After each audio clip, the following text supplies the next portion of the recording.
de la Amazon Kindle 4. Donc on va vous parler plus de tout ce qui est aspect technique de cette liseuse.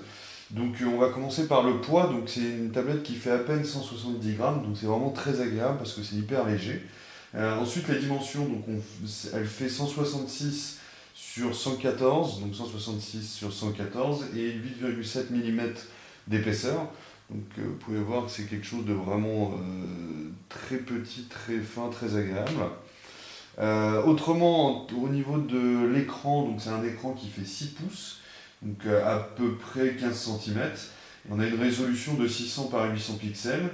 Et comme sur la Fnac by Kobo, on a donc la technologie e-ink, la nouvelle technologie qui est intégrée dans cette liseuse, avec la possibilité de jouer avec 16 niveaux de gris. Donc si je continue donc, le petit tour, donc là vous pouvez voir que vous avez c'est une sorte de pad qui vous permet de naviguer. Donc là c'est le bouton Home, ça c'est le bouton pour avoir un menu, je vous ferai voir après.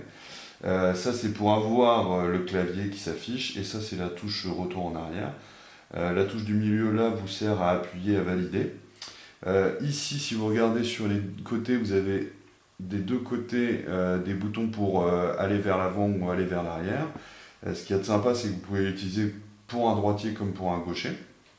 Si je regarde là, donc là vous avez le bouton Power ou mise en veille.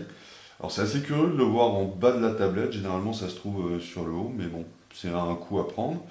Là, la bonne surprise, c'est de se rendre compte qu'on a un port micro USB qui vous permet de faire des transferts de fichiers, mais aussi de recharger votre tablette.